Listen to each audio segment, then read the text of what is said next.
Okay, so we're here with Barry McGuigan. You're here promoting Carl Frampton's world title fight with Kiko Martinez. You spent a lot of time working with Carl. What is it about him that makes him such a special fighter? He can both box and fight. He's a tremendous puncher. He's clever. He's got a multitude of styles that he can adapt to.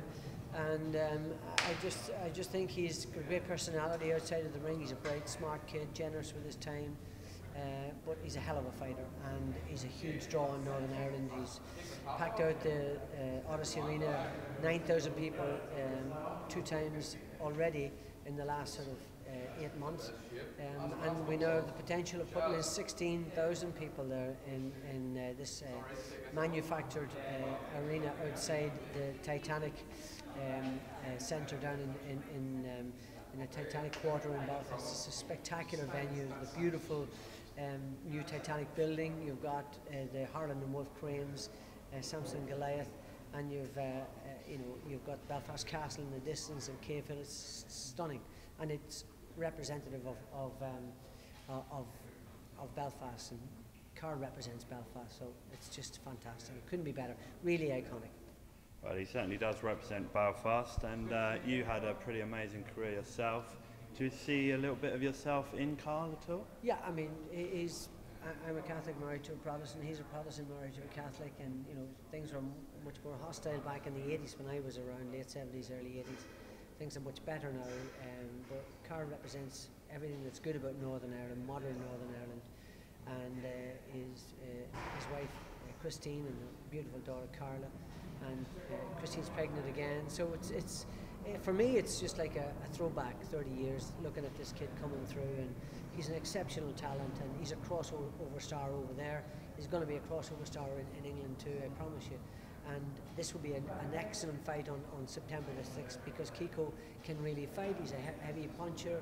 Carl's already knocked him out in February last year, but it'll be equally as hard a fight, if not harder. And it's going to be, for the fans, really, really exciting, riveting fight, because one guy come at you, the other guy starts to stand and trade, and then box off the back foot too. So the clash of styles is going to definitely predict an exceptional fight. I think every bit as good as the last time, but the same result. I think Carl Frampton wins, and then when he wins the title, then we're off and running into super fights as well. But what we have got is, we now have an arena, certainly in the good weather during the summer, that we can put 16,000, and we can extend that to 20,000 by moving across the road to another fantastic open venue in the Titanic Water. It's a spectacular place. Well, we're all certainly looking forward to that one. It's been a good year for boxing in general, really. We obviously had that fantastic fight at Wembley Stadium with Carl Froch and George Groves. How much did you enjoy that one? Fantastic fight. I mean, the first one was great too. Controversial end, but Howard Foster couldn't have done anything better for the guys, because he secured a rematch, and both guys earned a fortune, and rightly so. 80,000 people in Wembley Arena, and people talking about boxing is in the doldrums, and it's dead. What a load of nonsense! What a load of rubbish! The sport is thriving, and we're going to put 16,000 people in Belfast. And we've never had that level of support for any fighter before, and it's great. The sport's thriving. We love that outside show, and of course the fight itself was fantastic. All the best, Jeff. The fight itself was spectacular, and the finish was spectacular and conclusive, and there's no more arguments. We know who the best fighter is. Well, you said boxing's thriving. Obviously, to continue to do that, we need to keep seeing these big fights happen. What other fights are you hoping to see in the next year or so?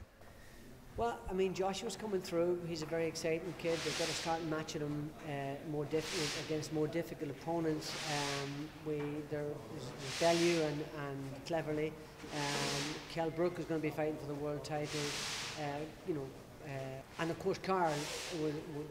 The hope is that Carl will get through this fight, and we'll have a fight against Scott Quigg, which is, apart from Groves and Froch, this is, I think, the biggest fight in the UK and Ireland. So we're very much looking forward to that. So lots and lots of things to hope for. The amateur team in England are doing exceptionally well.